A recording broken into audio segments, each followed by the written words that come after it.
Hello everyone.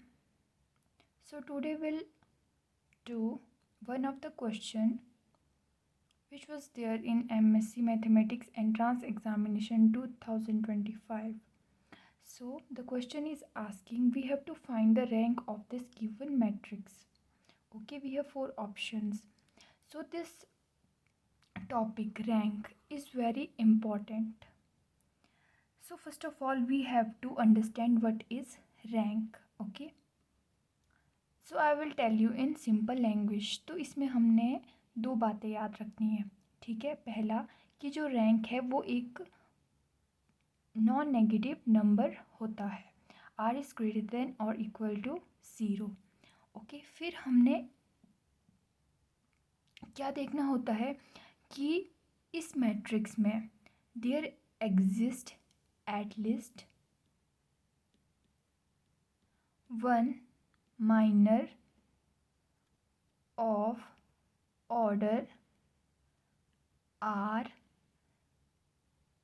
Such that कि जो determinant है उसका आर बाय आर इस मैट्रिक्स का वो क्या हो, ये इसकी जो मैट्रिक्स दी हुई है इसकी एक सब मैट्रिक्स मिलेगी, वो हमारे पास क्या हो, नॉन ज़ीरो।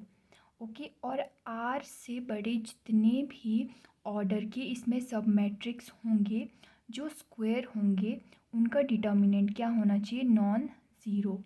ओके, जैसे मान लो r+1 इस ऑर्डर की हमारे पास मैट्रिक्स है तो इसका डिटर्मिनेंट क्या होना चाहिए, ज़ीरो। या r+2 जो भी r से बड़ी जो है इसमें सब मैट्रिक्स है उसका जो डिटर्मिनेंट है वो ज़ीरो होना चाहिए। Okay, so in this matrix we will find the rank. तो जो हमारे पास स्टेप 1 है, ओके, स्टेप 1 हमने देखना है कि मैट्रिक्स कितने ऑर्डर की है। तो ये मैट्रिक्स है 3×4 ऑर्डर की। ओके, अब 3×4 ये स्क्वायर मैट्रिक्स तो नहीं है। ठीक है, क्या है, स्क्वायर मैट्रिक्स नहीं है। ओके, तो इसमें सबसे जो बड़ा स्क्वायर मैट्रिक्स है वो हमें कितने ऑर्डर का मिलेगा, वो हमें मिलेगा 3×3 ऑर्डर का। अब हमने चेक करना है कि इसमें 3×3 ऑर्डर के सब मैट्रिक्स का जो डिटर्मिनेंट है वो क्या नॉन ज़ीरो होगा। एक तो first column, second column, third column ये बना देंगे, सेकंड थर्ड फोर्थ ये बना देंगे। ठीक है, अब हम सबका डिटर्मिनेंट तो चेक नहीं कर सकते हैं, तो हम क्या करेंगे, हम इस मैट्रिक्स को सिंप्लीफाई करेंगे किसमें, रो एक्लन फॉर्म में। उसमें हम क्या करते हैं, एलिमेंट्री ऑपरेशंस यूज़ करते हैं। 3, ओके, एलिमेंट्री ऑपरेशंस में हम क्या करते हैं, या तो हम किसी एक रो से किसी दूसरी रो को सब्सट्रैक्ट कर देंगे। हमने क्या करना होता है कि हमने जो आगे वाले एलिमेंट्स हैं इनको ज़ीरो करना है। ठीक है, और फिर हमने धीरे धीरे कि इसमें नंबर ऑफ़ ज़ीरो ज़्यादा हो, फिर इसमें नॉन ज़ीरो एलिमेंट हो, इस तरह से हमें अरेंज करना है। तो हम क्या करेंगे, यहाँ पे ज़ीरो लाने के लिए हमें क्या ऑपरेशन परफॉर्म करना पड़ेगा, हमें परफॉर्म करना पड़ेगा R2 न्यू वाली equal to R2 old -3×R1। Okay, तो क्या आएगा, यहाँ पे बन जाएगा 0, 9 -3×3 9 0, 12 -4×3 ये भी ज़ीरो बन गई और ये भी क्या बन गई, ज़ीरो।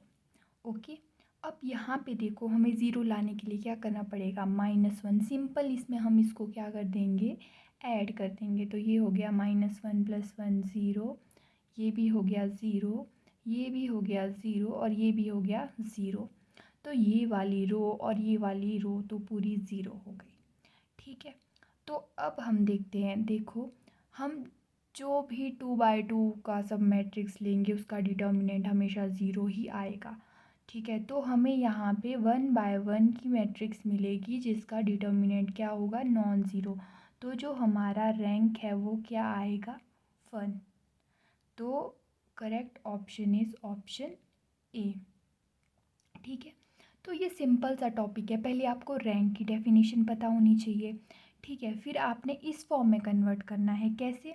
आपने एलिमेंट्री ऑपरेशन यूज़ करने। एक हमारे पास ये एलिमेंट्री ऑपरेशन होता है, मैक्सिमम यही वाला यूज़ करना है। ठीक है, कि जो आप नई वाली रो लिख रहे हो, ठीक है, उसमें क्या करना है, जो आपकी ओल्ड है, सम स्केलर मल्टीप्लाई बाय कोई भी रो। ठीक है, जो आप जिसमें आपका जो सबसे आगे वाला एलिमेंट है वो सबसे छोटा है।